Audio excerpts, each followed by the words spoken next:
Hi everyone, আমি Pika. সকলকে welcome জানিয়ে নতুন একটা ব্লগ শুরু করছি। এই ব্লগে তোমরা খালি খাওয়াই দেখতে পাবে, কারণ খালি খেয়ে গেছি এদিনকে। দুপুরবেলার মেনুতে ছিল ভাত, ডাল, সবজি, আলু ভাজা, বেগুন ভাজা, তার সাথে একটু স্যালাড, লেবু এবং লাস্ট পাতে মাংস। ব্যাপারটা জাস্ট ওয়াও না? আর এত কিছু খাওয়া দাওয়ার পরে খাবার নিয়ে আমি আবার ছুটছি ননদের বাড়িতে। আমার ননদও আমার মতোই খেতে খুব ভালোবাসে, আর ওর বাড়িতে এখন একটা দারুণ খাবার এসেছে। সে হচ্ছে আমাদের সন্দেশবাবু, যে কিন্তু খাওয়ার জন্য না, যে শুধু আমাদের ভালোবাসার জন্য। এ তো ভীষণই পাকা, মাত্র 3.5 মাসের পুচকে, বাট ওর পাকামির চোটে আমরা নাজেহাল। ওখানে গিয়ে আমি মুখ বন্ধ রাখিনি, ওখানে গিয়েও আমি পাঁপড় খেয়েছি। আর যখনই যাই কাকিমা কিছু না কিছু খাবার দেওয়ার তালেই আছে।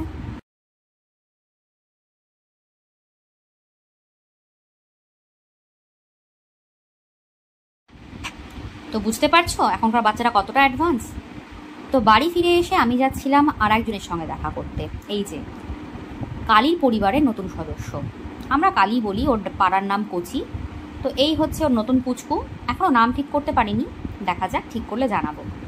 তো সন্ধ্যাবেলা আমাদের নিমন্ত্রণ ছিল চায়ের। কোথায় বলো তো? ঠিকই ধরেছো, সন্দেশের বাড়িতে।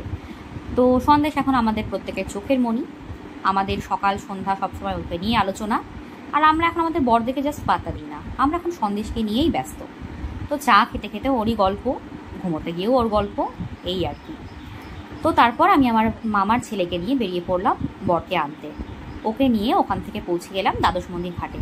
কোন্নগরে যদি কেউ এসে থাকো, এখানে অবশ্যই ঘুরতে এসো, খুবই ভালো জায়গা, খুবই শান্ত জায়গা এবং ভগবানের জায়গা, সব কিছু আছে, নদী আছে, ভগবান আছেন, আর কি চাই।